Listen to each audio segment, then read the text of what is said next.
28, ang sabi rito, pagkatapos nito, pagkaalam ni Jesus na ang lahat ng mga bagay ay naganap na upang matupad ang kasulatan, ay sinabi, nauuhaw ako.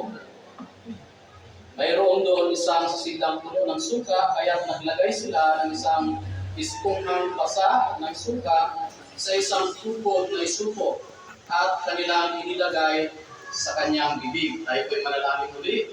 Dakilang Diyos, marami pong salamat, Ama, na kami po, Panginoon, ay narito upang alalahanin namin, Panginoon, taon-taon ng Diyos ang iyong ginawang sakripisyo sa krus ng Kalbaryo, Panginoon. Ito po ay isang kalungkutan sa amin sapagkat ikaw po ay namigati dahil sa amin pong mga kasalanan. Subalit kagalakan namin, Panginoon, sapagkat sa pamamagitan nito nagkaroon po kami, Panginoon, ng kapayapaan at kaligtasan, Panginoon, na may pag-asa sa pagdating ng araw, Panginoon, makasama ka namin doon po sa langit sa walang hanggan, Panginoon. Maraming pong salamat, Ama, sa iyong lahat ng kapurihan sa tanging pangalan ng aming Panginoon Jesus. Amen. Amen.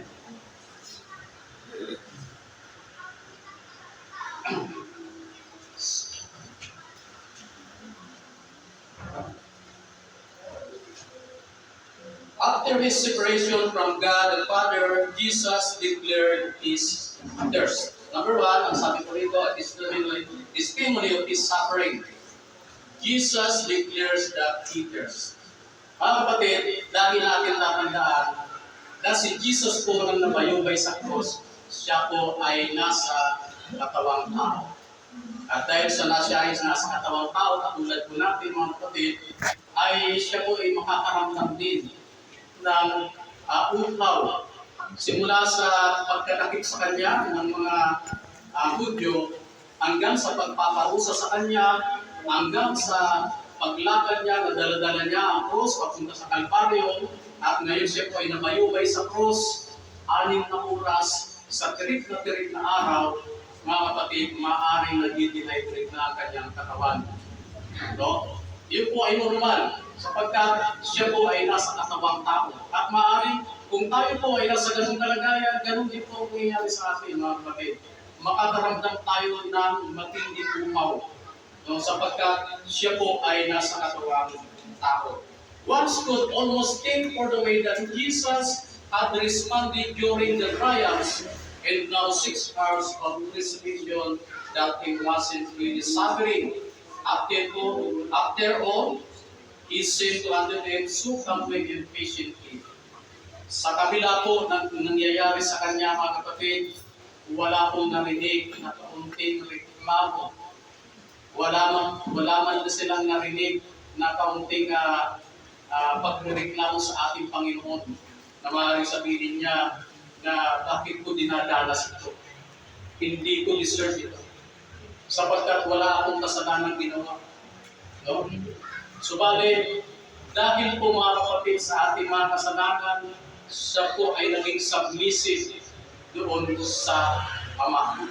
Na kung hindi po niya gagawin mga kapatid ang mga bagay na ito, wala po tayong kaligtasan. Amen po?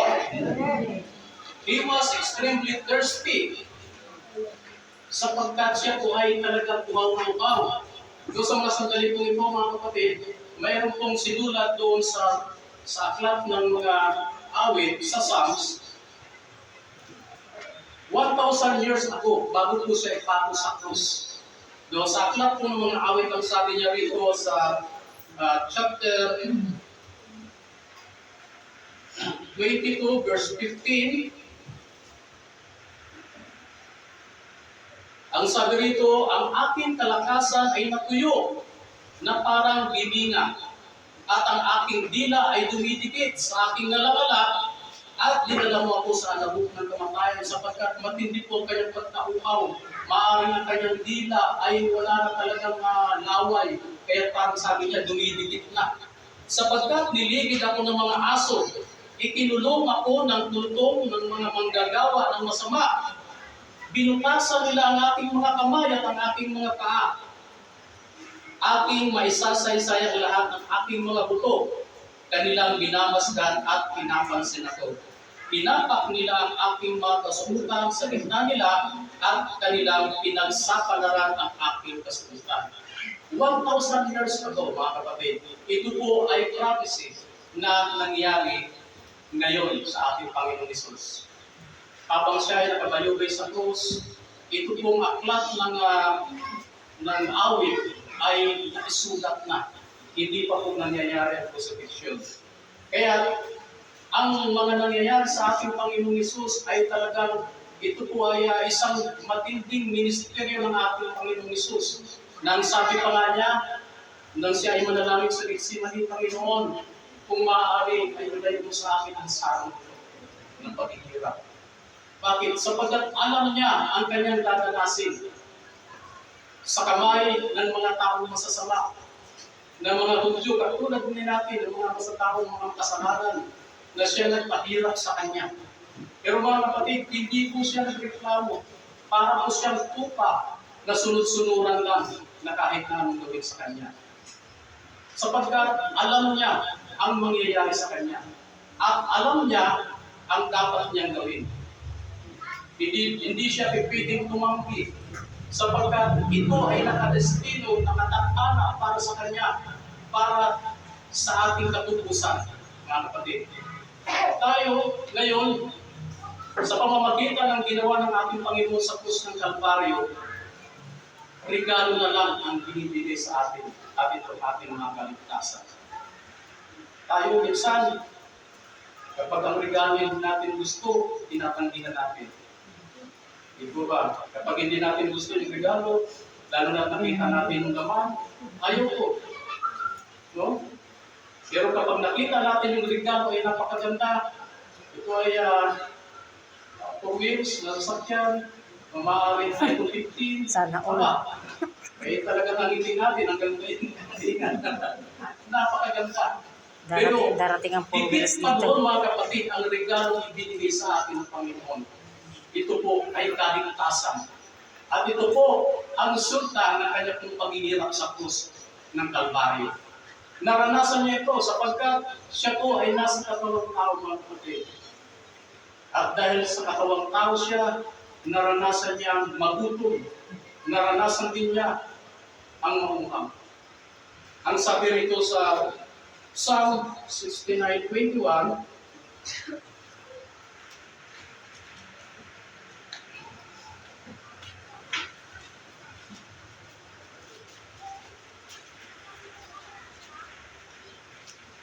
laki natin ng Bible.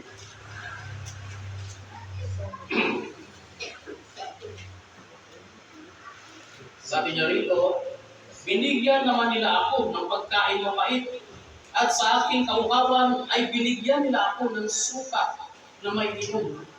Pero mo, humihingi siya ng tubig, ang ibinigay sa kanya suka. Talagang hindi bukal sa ito, nabigyan talaga siya ng may inom.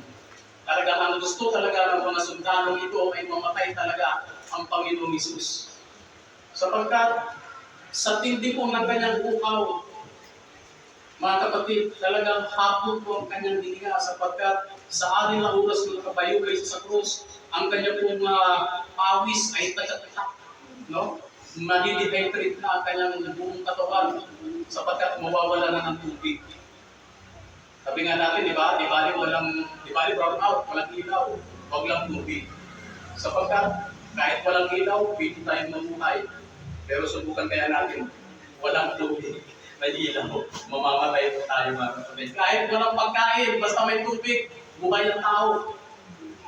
Pero subukan natin may pagkain, walang tubig. Matulungan tayo. Napaka-importante po, mga kapatid, sa buhay ng isang tao ang tubig. At yan po ay para siyang sinasalista. Na pagamat siya ay nakapago sa krus, parang unti-unti siya, parang kandila na naupos at natutunaw, nauubusan siya ng tubig sa kanyang pangangatawan. Napakahirap ang kanyang kalagayan. Kaya nga, yung sabi kanina sa ika-4 na word na binanggit ng ating Panginoon Hesus, na Panginoon, Diyos ko, bakit mo ako pinabayaan? Sapagkat doon sa matinding hirap na kanya pong naranasan, mga kapatid. Talagang hindi po kung ordinaryong tao lang ang gaganap doon sa krus ng Kalbaryo, ay malamang hindi po tatagal ng 6 na oras, mamamatay po siya. Tingnan po natin yung gusto kong makita yung doon nagpapapata sa Pampanga kung 6 na oras na kayanin yun ito. Pero mga kapatid, sa tindi po ng sikat ng araw, maaaring ang tao mamatay sa 6 na oras na nakabayubay sa krus. Kaya napakahirap ng kanya pong dinamas na dapat hindi niya nangyari sa kanyang buhay ang bagay na ito. Ito po ay isang uhaw, pisikal. Pero mayroon din pong spiritual curse. Ito po ang pagka-uhaw ng ating Panginoon spiritually. Hindi lang po ito dahil siya ay nauuhaw physically na gusto niyang uminom. Pero may kahulugan po ito, mga kapatid, sapagkat ang sabi na rito, nung maalaman niya na naganap na ang lahat, ginawa niya na ang lahat, nakabayubay na sa krus, ito yung pinakapinali na kanyang ministeryo dito sa lupa. Ginawa ko na ang lahat ng bagay. Pero pinauhawan niya pa rin ang mga kaluluwa na hindi pa niya nadala sa paanan ng Diyos. Wala, kukunti, no? Maaaring ilan lang tayo sa dami ng tao rito, mga kapatid. Sa buong mundo, ilang bilyon ng tao, pero kukunti lang ang lumalapit sa Diyos. Nung siya po ay nabayubay sa krus, kahit yung kanyang mga alagad ay nawala sa sobrang takot. Spiritually, ang Panginoong Isus ay nauuhaw sa atin. Hinahanap niya tayo. Nasaan ka? Bakit kulang ang pananampalataya mo? Bakit umulan ng kunti, hindi ka na tumatay? Bakit may kaunting ginagawa? Busy lang ng kunti, marami na tayong kailan. Mga kapatid, ang pagkauhaw ng Panginoon ay gusto niya tayo makasama sa walang hanggan. Gusto niya ma-eksakto ang kanyang expectation sa buhay natin na hindi po tayo mapahamak. Gusto niya na ang ating relasyon sa Kanya ay maging ganap at hindi po tayo mahiwalay sa Kanya. No? Sapagkat kung tayo po ay mahina ang ating kapit sa Panginoon, pwede po tayo makabitaw. Ang Diyos, kinakapitan po tayo ng ganito higpit. Subalit tayo ay kusang kumakawala sa Kanya. Ang Diyos, hindi po niya tayo pinipilit. Ang Diyos gusto niya magdesisyon ka sa iyong sarili. Hindi po tayo katulad ng isang robot na pwedeng susihan at patakuhin. Gusto ng Panginoon, ikaw mismo magdesisyon sa iyong sarili mula sa iyong puso na gusto mong sumunod sa Kanya. Ang kinauuhawan niya, kapatid, ay ikaw. Hindi lang yung tubig, kundi ikaw mismo ang kinukuhawan ng Panginoon. Hinahanap ka niya. Sa tuwing siya ay naghihirap, nasaan kaya ang anak ng ganito? Sa tuwing tumatagak ang kanyang pawis sa krus ng Kalbaryo, nasaan kaya ang kapatid ko nito? Nasaan kaya ang anak kong ganito? No? Hinahanap po tayo ng Panginoon, mga kapatid. Bakit natin pinagninilayan ang mga bagay na ito? Upang maalaman natin ang kalooban niya sa buhay natin. Kung gusto natin na makasunod sa kanyang kalooban, hanapin natin siya. Ang sabi niya doon sa babaeng Samaritana, kung alam mo lang na ang tubig na ating ibigay ay hindi ka na makukuhaw. Ano pati, dapat asamin din natin yun. Ang tubig na yun na nagbibigay buhay, na kailanman hindi na tayo mauuhaw ang ating Panginoon Jesus. Siya po ang natutunan ng lahat ng ating pong kailangan. Hindi lang po sa ating mga pangailangan sa pang-araw-araw, kundi ang pangailangan ng ating espiritu. Amen? Praise God. Napakabuti po ng Diyos, mga kapatid. Hindi niya iniinda ang paghihirap na niya sa krus. Baliwala sa Kanya yan. sapagkat naniniwala siya na may umaasa sa kanya, ikaw at ako. Isang mundo na umaasa sa nag-iisang tagapagligtas ng ating Panginoong Hesus. At kapag siya ay bumigay, papaano na lang tayo, mga kapatid? Hindi siya bumigay dahil mahal na tayo. Yung kanyang luhaw, mga kapatid, dapat mapatid. At ipakita natin sa kanya, natuturo ang ating pagmamahal sa kanya. Binigyan niya tayo ng isang dakilang pag-asa, ng pinakamalaking pag-ibig niya na hindi kayang ibigay ng mundo ng kahit na sino. Siya lang ang nakapagbigay sa atin ito. At ginawa niya yun, hindi lang sa salita, kundi sa gawa. Namatay siya sa cross para sa ating mga kasalanan. Dahil sa matinding pag-ibig sa atin. Kaya mga kapatid, ating pong response, ipakita natin sa Diyos na kung ano man ang sakripisyo niyang ginawa sa atin, pagsikapan natin, gawin natin na may pakita sa Kanya ang ating katapatan sa Kanya. Paglingkod natin ito, upang ipakita natin sa Kanya na mahal din natin ng Diyos, kagaya ng pagmamahal sa atin. Tayo po'y manalangin. Dakilang Diyos, maraming pong salamat, Ama, na sa kabila o Diyos ng iyong paghihirap, ikaw, Panginoon, ay nakuuhaw, subalit ang ibinigay sa iyo ay suka. Hindi mo man ito, Panginoon, nais, sapagkat pangalawang bisis na ito na ibinigyan ka, ang una ay tinanggihan mo. Subalit, alam ko, Panginoon, na hindi lang sa pamamagitan ng tubig ang iyong pagkauhaw, kundi ang pagkauhaw mo rin, Panginoon, sa amin. Nawang Diyos, bigyan mo kami ng matatat na puso. Bigyan mo po kami, Panginoon, ng masunuring puso. Bigyan mo rin kami, Panginoon, ng mapagkumbabang puso, Panginoon, upang may pakita namin, O Diyos, sa iyo ang buong katapatan namin sa iyo, Panginoon. Mahal ka namin, O Diyos, kung kaya lagi namin, Panginoon, lulungkain ang iyong dakilang ginawang sakripisyo, Panginoon, sa krus ng Kalbaryo. Maraming pong salamat, Ama, sa iyo pong lahat ng kapurihan, sa tanging pangalan namin po ng aming Panginoon Hesus, lahat ng natin magsabi ng Amen.